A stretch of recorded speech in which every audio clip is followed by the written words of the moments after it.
श्योपुर से मिल रही बड़ी खबर के साथ नर चीते ओवान के बाद अब मादा चीता आशा भी कूनों से बाहर देखी गई है।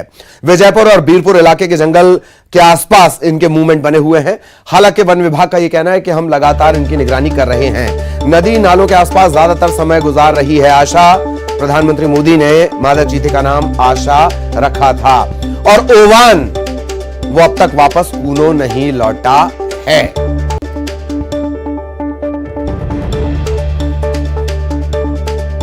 ओवान के बाद आशा भी कूनों से बाहर।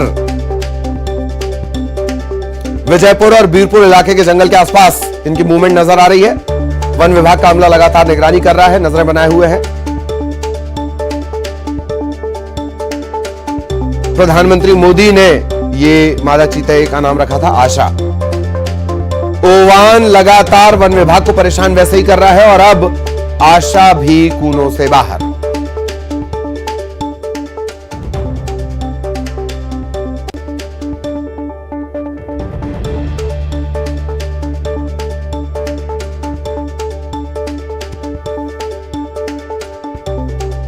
ओवान के बाद आशा भी कूनों से बाहर।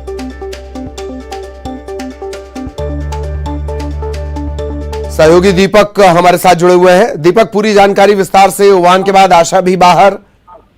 बिल्कुल ललित, अब ओवान के बाद में अब मादा चीता आशा भी कूनो नेशनल पार्क से बाहर निकल गई है और उसकी करंट लोकेशन बीरपुर इलाके के दौरट सरकार का जो प्रसिद्ध मंदिर है उस इलाके के जंगल में बताई जा रही है और लगातार वन विभाग की टीमें उस पर निगरानी बनाए रखने की बातें कह रही हैं। लेकिन एक सवाल फिर से उठ रहा है क्योंकि ओवान के बाद में आशा दूसरी चीता है जो कि कूनो नेशनल पार्क से बाहर है। अब सवाल यही उठ रहा है कि आने वाले समय में जब 19 चीतों को सभी को खुले जंगल में रिलीज कर दिया जाएगा तो जो रिहायशी इलाकों में ये पहुंचेंगे और लोगों की मुश्किलें बढ़ने लग जाएंगी। तो इसके लिए आवश्यक कदम पहले से उठाए जाने चाहिए। और अभी भी चीते की सुरक्षा की बात करें तो जंगल से बाहर निकलने के बाद चीता सुरक्षित है ये कह पाना संभव नहीं है, क्योंकि हालांकि वन विभाग की जो टीमें हैं उन पर निगरानी बनाने की बात कहती हैं, लेकिन जब भी अगर किसी व्यक्ति के ऊपर अटैक किया या डर के मारे किसी ने उन पर अटैक कर दिया तो चीतों को भी मुश्किलें हो सकती हैं। तो ललित, कहीं ना कहीं ये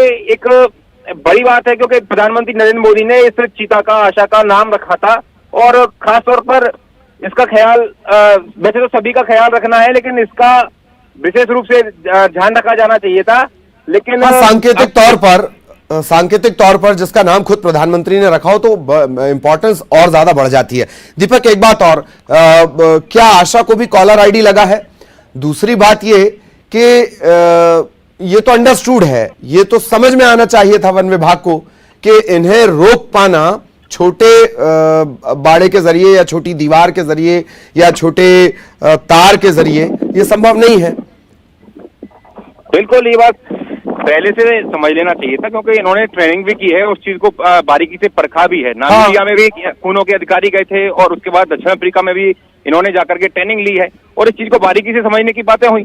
लेकिन जिस तरह की यहाँ पर माहौल बन रहा है, बार बार चीते कूनो नेशनल पार्क से बाहर जा रहे हैं, रिहायशी इलाकों में पहुंच रहे हैं, तो लग नहीं रहा कि इन्होंने व्यवस्थाएं उस तरह की हैं जिस तरह की होनी चाहिए।